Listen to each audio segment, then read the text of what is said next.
Hi and welcome. I'm Reverend Allie Bierman, and this is the gathering for the Metaphysical Ministry International. I'm going to try something a little bit different today. If you've been here before and you already know what I mean by metaphysical ministry, go ahead and click right up there, and it'll take you to the step beyond where I explain that. Otherwise, stay here, and what I want you to know about a metaphysical ministry is there's more to the world than what we can see, touch, hear, smell, taste. In other words, our five senses are detecting a very minuscule part of everything that exists. There are all these dimensions out there, and by going beyond the physical body that we're aware of, we could have a much richer experience of life. So what we're doing in our gathering is educating each other. I really, really look forward to your contributions because they help me grow and they help me spread the word. And whenever you go on down below and put in some kind of comment, reply to share, we all get to learn. So we begin every week with a happy share. See, we have a habit, most people, many people, far too many people, have the habit of looking for what's wrong in their life, of looking for what's missing, of looking for what's lacking. And there's this huge thought form out there of lack. Well, because it's so big, people who don't think, which is 95% of people, buy right into it. And so it spreads bigger and bigger and bigger. That's why so many people who think that they don't have and can't have and don't deserve. So by focusing on things that make you feel good, things that leave you feeling at peace, calm, with a smile, not just on your face, but in your heart, that's what a happy share is. And I have a pretty wonderful happy share this week. I have lots of them. And this one is, last night I was working on my computer, and I'd been having problems the last few days with it. In fact, I was thinking about pitching a tent outside the Apple store because I was going there every day. Thank goodness it's not far away. Anyway, my happy share is last night my computer did a major crash. The last time that happened, I had a PC. The blue screen came up, and what had happened was the hard disk had fried, and I got really, really scared. Fortunately, I don't let myself get too upset for more than a couple minutes, and I realized whatever it is, I have my whole computer system backed up. It was too late to get into the store. It was too late to get an appointment. It was too late to do anything about it last night, so I had to wait until this morning, and I went into the store really not knowing what was going to happen, and the technician, the very, very brilliant, gifted technician, brought the system up like that, knew what to do. We checked, we ran through everything that didn't look quite right. Now looks great. That's a pretty big happy share for me, because the last thing I wanted to do is go buy a new computer. I really like my computer and everything that's on it. So what made you happy this week? Go on down. When you hit reply and fill it in, you know what? Because your mind can't tell the difference between what's real and what's imagined, you get to live those feelings all over again, which means all of that really great chemistry gets released in your body.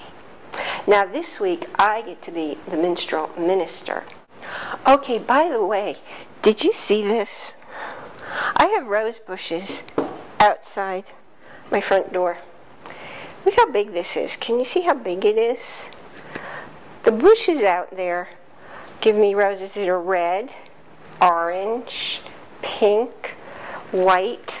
It's just extraordinary, and I have this ongoing, I don't know how long it'll be going on.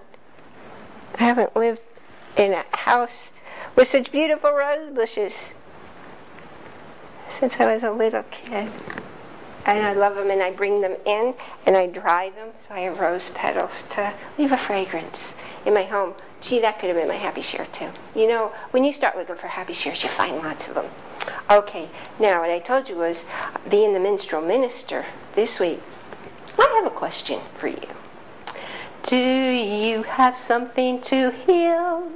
Take a moment, go inside, see how you feel, emotionally, physically, spiritually. Is anything amiss? If you're not living in bliss, something's out of kilter. Have you been remiss about taking care of you? Are you on track to do what you came here to do? To learn the lesson so your soul evolves, to fulfill your purpose in life, to realize your deep desires, to change a life. To what do you aspire? Raise your frequency higher. Change the planet. Make a difference for you. When you do, others will change too. But nothing will work unless you first take care to make the connection with you, the true you. Not talking about that chatter in your head, not referring to your belief systems, otherwise known as your BS. Your ego seeks to keep you less than what you came here to be. In fact, it will keep you stuck in the muck of your comfort zone, afraid to step out on your own and connect to the true you. Discover all about the most important person, you. Do you love you? I surely hope you do love you. See, you came here for a reason. Now here's how to tell if you're living on purpose. How do you feel in your heart? Are you happy? Are you anxious to get up every morning and pop out of bed and get to doing your passion? Is your body healthy? Are you emotionally balanced and feeling on an even keel? If you answer no to any of those, it's because you are not in touch with your spirit, which is also your soul, also called your higher self. You are not in touch with the purpose that you came here in this lifetime. You came here to learn some very specific lessons, and you came here to fulfill on a purpose that impacts all of humanity. Now that could be something like, maybe you have a great smile and you light up a room. Or maybe you're a researcher and you're going to discover something really incredible that lets people work with all the electronics in their house and still stay healthy.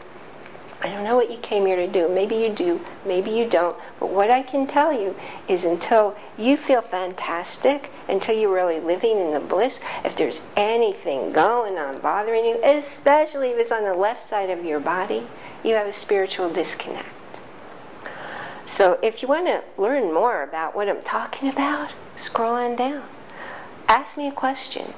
That's why I'm here. I want to help you grow and answer the questions you have about your spirituality, because who you are is a whole and perfect divine spirit living a human experience. In our sanctuary, whoa, wait a minute, I forgot something really important. Did you notice I was talking about knowing the true you rather than who you believe yourself to be, your belief systems? Look at the word belief, B-E-L-I-E-F. It contains the word lie. Well, it's because your beliefs are lying to you. Your beliefs aren't even your beliefs. Your beliefs happened when you were a little kid, because up until the age of 7, you didn't have the capacity, you didn't have the ability to filter out what people were telling you. So you took on the beliefs of your parents, of your siblings, of whoever was taking care of you, of your teachers. And those voices play in your head, and they're tapes, and you think they're your beliefs. And you're probably passing on your beliefs to your kids, to your friends, to others in your world. But they're just things that you made up, or somebody else made up, and you bought into.